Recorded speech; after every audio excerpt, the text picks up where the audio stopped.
Hi there. Thanks for joining us as we take you through another informative weekend edition of Jamaica Magazine. I'm your host, Theodore Henry. Inside these pages, Western Roundup returns. Our heritage takes spotlight, plus lots to learn about being health-wise. All these and much more, you don't want to miss any of it, so please stay with us. Do your part to prevent mosquito breeding.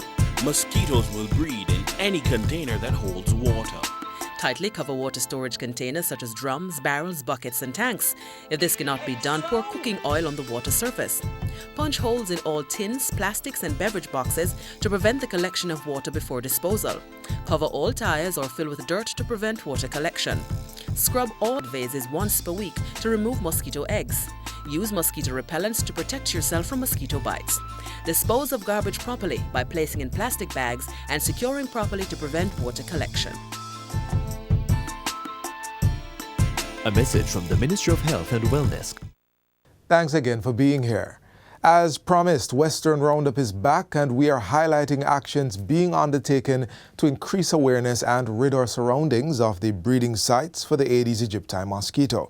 You may have heard of it. It's the one that transmits dengue and other diseases. Buckle up for this Western trek.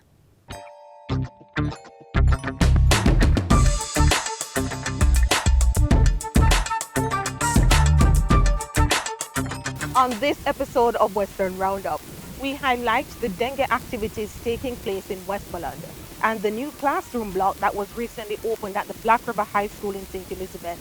Stay with us for the details. The Ministry of Health and Wellness has ramped up dengue prevention activities across the island, and the Westmoreland Health Department is actively on board. They have taken to the streets with a comprehensive public education campaign dubbed Dengue Walk and Talk to raise awareness and to seek to prevent any further cases of the virus in the parish. Little London, what we have done, we have been approaching all the town centres, the town areas to ramp up our dengue education efforts, given the fact that we are now in dengue outbreak. We had started prior to the declaration. Last Friday, we went into the market district in Sav and we engaged the persons in the market district, patrons and vendors, as it relates to the 4 S's. We have been using that approach to sensitize the persons on what they ought to do to prevent themselves from getting dengue. So the first S is search your premises and destroy the mosquito breeding sites. Self-protection. All of us has a responsibility. We have a responsibility to protect ourselves from getting dengue. Seek medical attention. And the last one we say, support the vector control workers. And we see them here today. They are on the road doing the education with us.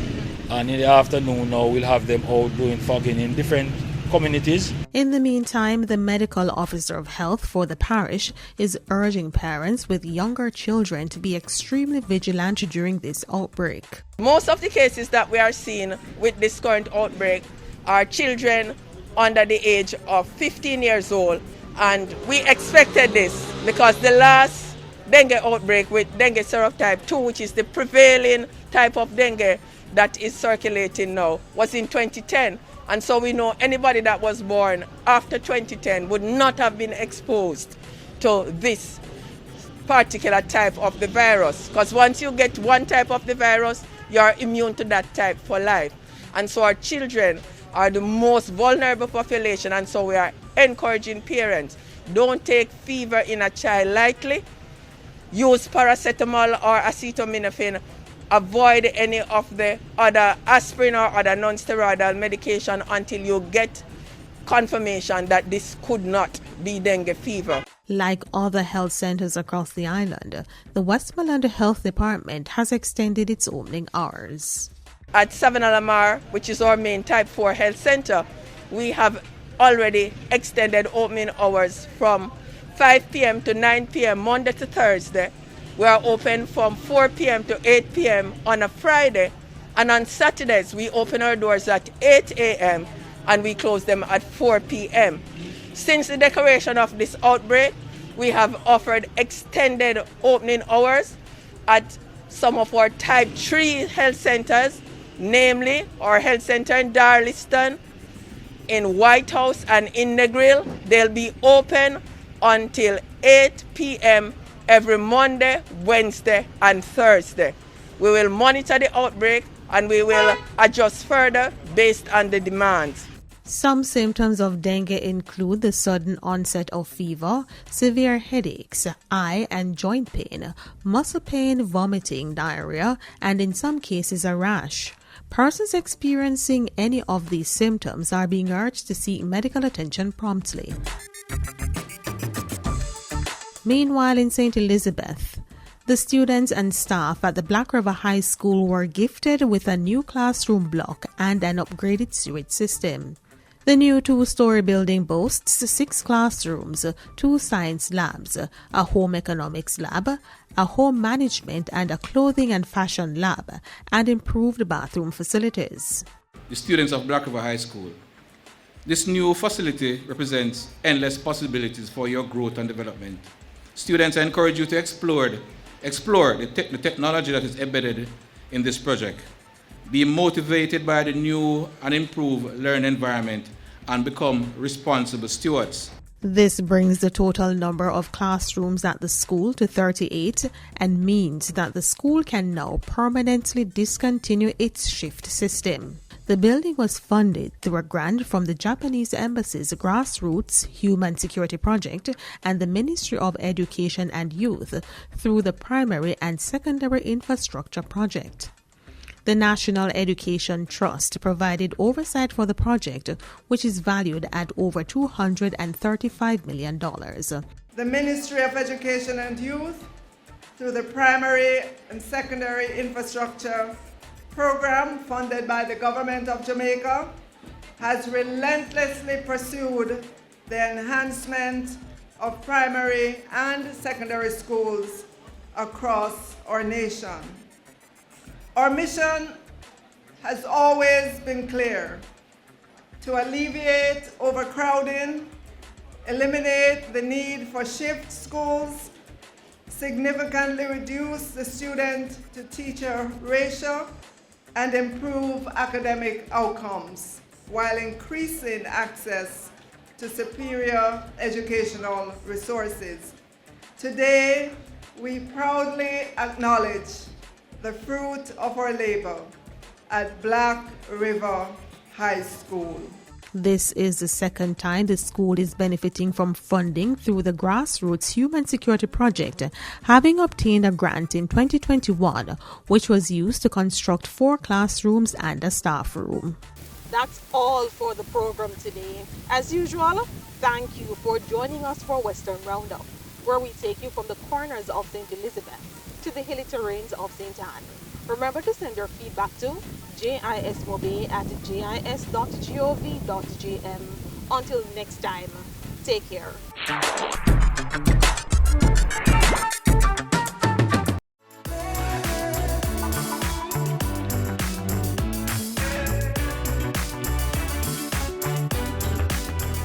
Have you been checking the nutrition facts on the foods you eat? You really should be. It could be the difference between frequent medical complications or a life of good health.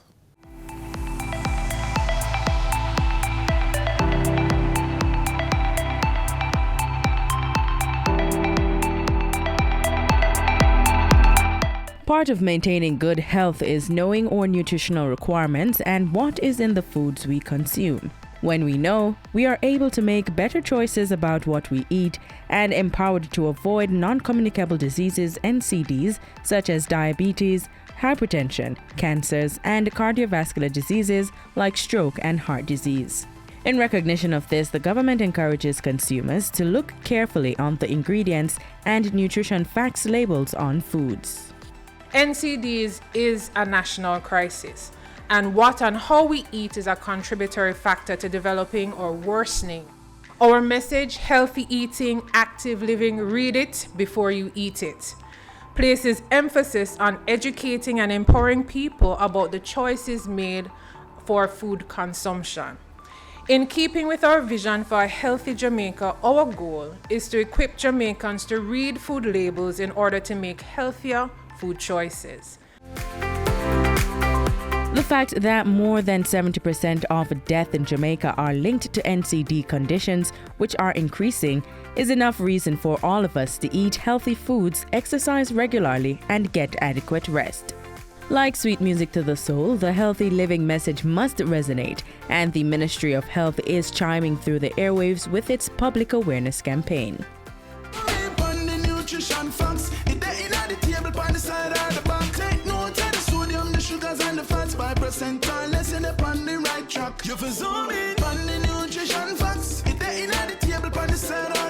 Vitamins, minerals, and vitamin 2, 20% and more that good for you. You feel so me. Check the nutrition facts. You feel so me. Check the nutrition facts. You feel so me. Check the nutrition facts. Less sugar, less salt intake, and less fat. It is our collective responsibility to take stock of the health impact of excesses in sugars, salts, and fats, and take steps to reduce consumption. The Ministry of Health and Wellness, through the Nutrition Facts Panel media campaign, is fast tracking its response to the scourge of non-communicable diseases (NCD) by getting more Jamaicans to zoom in on what's in their food. The campaign is a collaborative effort of the Ministry of Health, the Heart Foundation of Jamaica, National Health Fund, and the Jamaica Association of Professionals in Nutrition and Dietetics. I think this is a great start, and it supports the other things that we're doing, like school nutrition policy, the physical activity program, the elimination of trans fats, and so on. We have to see it all related and linked and make the push to get it working. Preliminary findings of a recent baseline evaluation survey for Nutrition Facts Panel Education campaign show that while 70% of Jamaicans have a general awareness of Nutrition Facts Panel and 69% express a positive attitude towards them, only 30% are able to accurately interpret and apply the information on them. Ingredients on food labels are listed from the greatest to the least amount of nutrients. Pay attention to things like fats, sodium, and sugar, of which you are to consume a percentage daily value of 5% or less. Keep these in mind as well. The general daily limit of added sugars is 6 teaspoons or 24 grams for women and children, while for men it's 9 teaspoons or 36 grams. Your fat intake should be 6 teaspoons or 30 grams, including 13 grams for saturated fat. The general daily limit for sodium is less than 1 teaspoon or 20 grams. It's also recommended that we reduce consumption of foods that have a percentage daily value greater than 20%. Choose foods that are high in dietary fiber, minerals such as iron, calcium, magnesium, and potassium, and vitamins. Go for products with percentage daily values greater than 20% for these nutrients.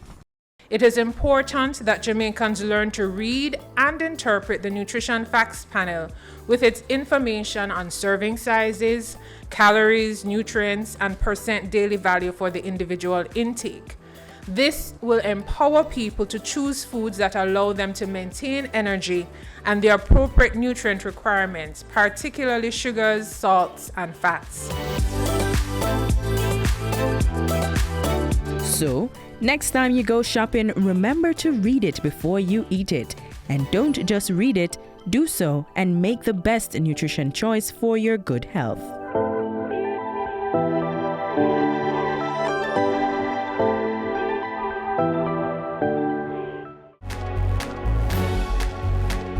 Know your numbers and control the keys to a healthier heart. Know the numbers for your blood pressure, cholesterol level, blood glucose level, and your weight and body mass index. Find out the risks they represent and what you need to do to stay healthy. Talk to your doctor and start making healthy lifestyle choices to prevent a heart attack or stroke. Collectively, small businesses are major employers and income generators in Jamaica. In this next feature, we'll look at how the Ministry of Industry, Investment and Commerce is supporting their sustainable development.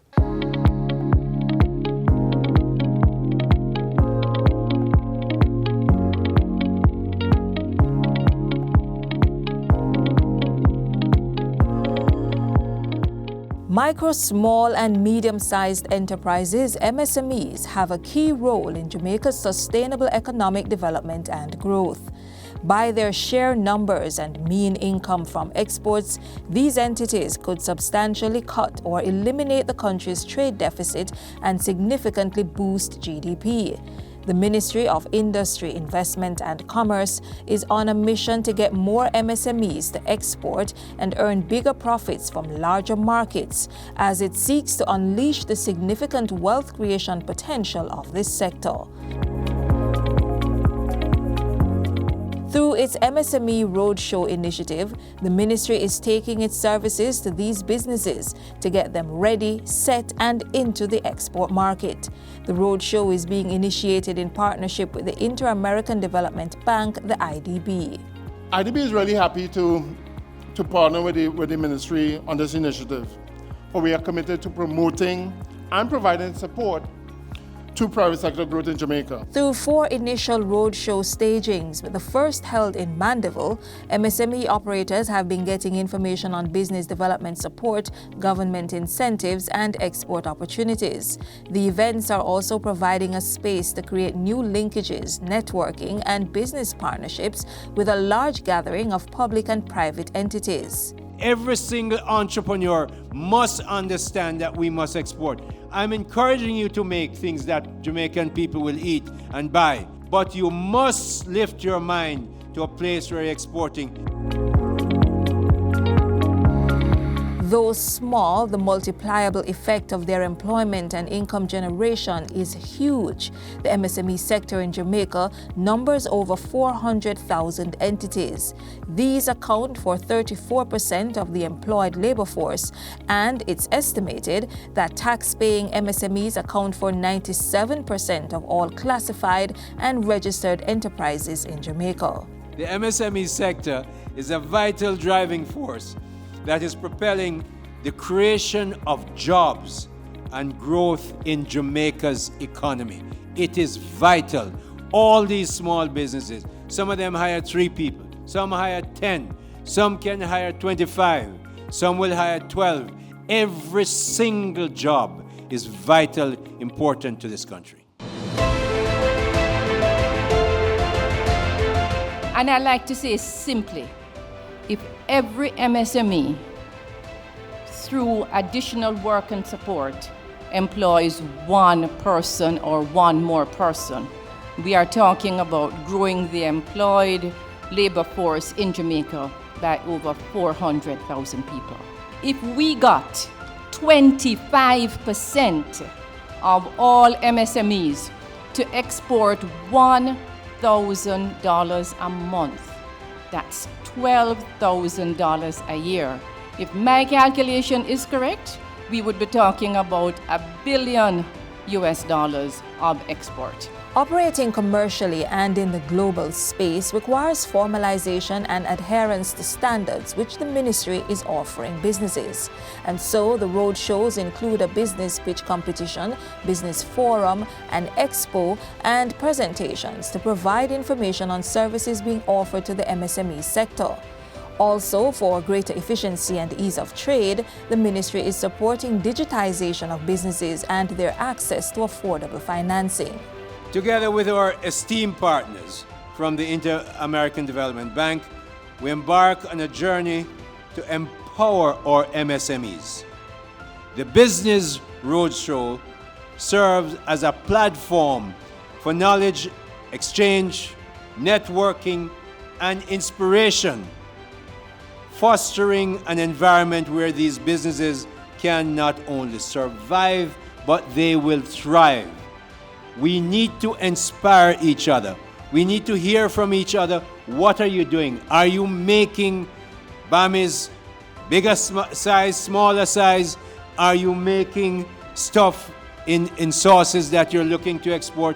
Growing the country's per capita income in line with that of rich nations by producing and selling more goods and services to the point of sustained trade surplus is reason enough every Jamaican in business needs to get into the act of exporting where possible. Now suppose we get 50%. If we get 50%, that cuts off about half of the negative trade balance that we had in 2021. For the benefit of tipping the trade scale in Jamaica's favor, the government is assuring small businesses of all the help they need to grow. I talk about JAMPRO and who else can help them. JBDC is vital to MSMEs on the ground.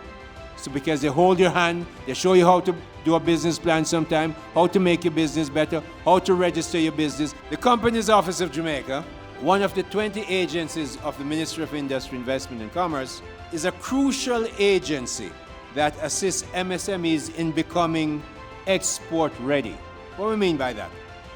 The Company Office of Jamaica helps to register and regulate businesses, ensuring companies are credible when conducting business transactions globally.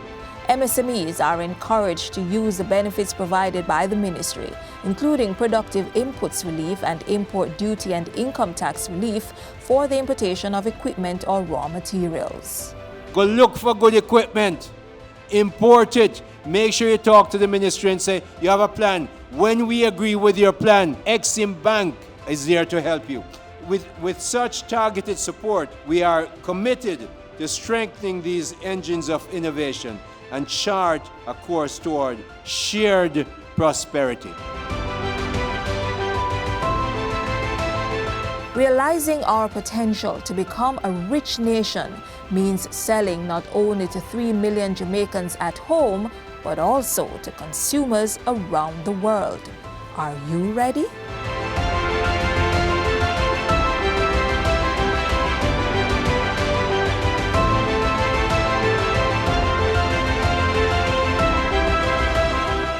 Our final minutes of this half-hour magazine journey today summons you to your feet for an entertaining moment. We're reflecting on one of our traditional folk forms, the Dinky Mini, as we dance in celebration of Heritage Month.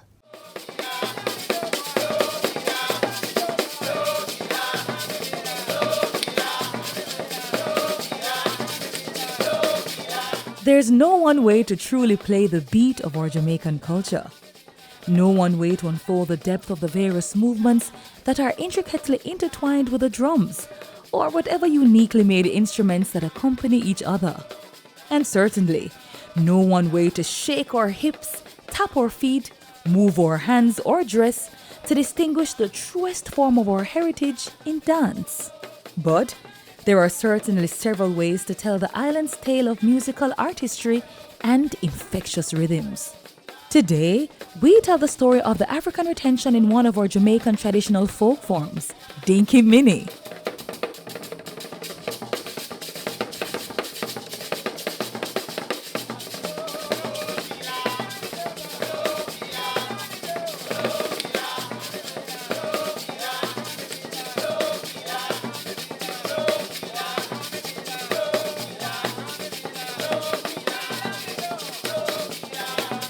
In order to showcase the intricacies of this cultural treasure, we visited the Islington Cultural Group in St. Mary.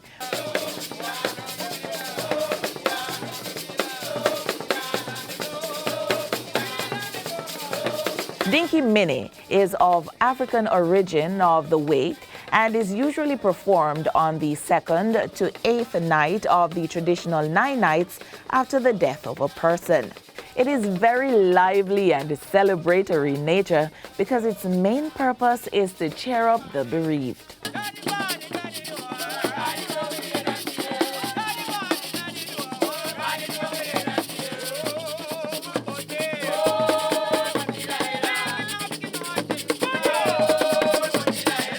The distinguishing characteristic and basic movement of Dinky Mini is dab step. You can dab to the side or forward and back. So the dabbing movement is on the ball of the foot, the ball, and as if the floor is out, you're taking it up. Aye, aye. So you get a dabbing step, and you can dab forward and you can dab back. Forward and back, or to the side. To the side or forward and back. You can bend a little more. And you can forward and back. The more you bend, that's what you get the beauty of the movement. Another movement is the gallop step, which is done with the knees together as the dancer hoops and splay the legs apart with the knees still held close. The flexed foot pumping movement happens when the weight is firmly on the left foot. The right foot is then flexed, and this working leg is pumped across the body in quick jabbing movements. The corkscrew movement is also done, but mostly by the ladies. It is a spiral rotation of the torso, using the ball of the right foot and the left one flat on the ground. And I should say too, in the Dinky Mini, the dominant thing for the males is the knock knee. Just as what I was doing the dabbing, the knock knee, the knock knee. Dinky Mini is considered a dance for couples and takes the form of a ring game, utilizing circles and semicircles.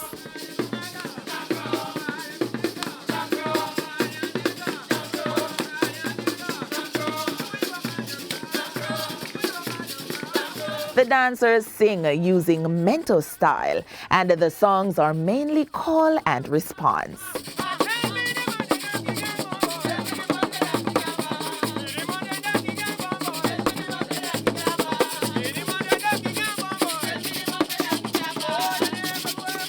The dominant instrument in Dinky Mini is the benta. The benta is like 4 joints of bamboo, and in the middle is like a piece of it is lift and replaced with some strings like line, and then on that line and attached with 2 bars at the ends, and it is placed on a block when it is being played, and then you have the gourd, we call it gourdy. The seeds are taken from it, and there's one hole in it, and that hole, from that, it moves along the strings, the line that they use for the strings, and it gives a nice little sound. A coo, a coo, a coo. So as the gourd move along the strings, it gives a nice little sound. A coo, a coo, a coo, and that is where you get the steps from, the dabbing step. Other instruments such as the grater and rattle and bass drums join in keeping the dancers going. We have to remember that for our traditional folk forms, they can dance forever. That's why you find that when they go to the 9-night and dance, they can dance from night right back to the next morning. Why? Because all of our movements is basically done in a bent knee position. And when you're in a bent knee position, you can dance, you're relaxed, and you can dance for a long period of time. Like all the other African retention folk forms, there is a specific dress code for both genders. Loose skirt and peasant blouse for the females, and tailored pants and a dashiki shirt for the men. Today, Dinky Mini is mostly practiced in its home parish, St. Mary. But it is also commonly performed as part of the annual Jamaica Cultural Development Commission's Festival of the Performing Arts Competition. No matter where it is practiced, it's hard to not notice Dinky Mini in action, with its distinctive rhythm, which plays a key role in our island's rich traditional dance legacy.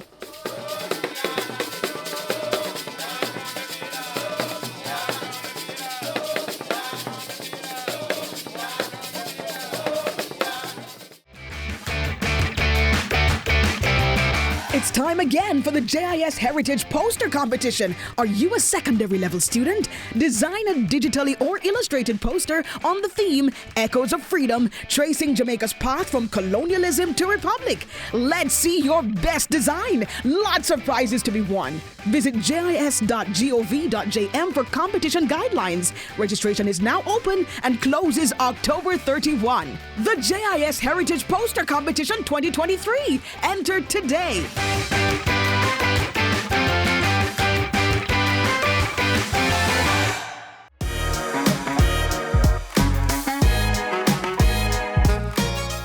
This is where we leave you on today's edition of Jamaica Magazine.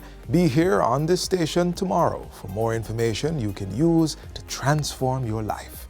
Until then, visit our website, jis.gov.jm, for this and other offerings. On behalf of the entire production team, I'm Theodore Henry. Take care.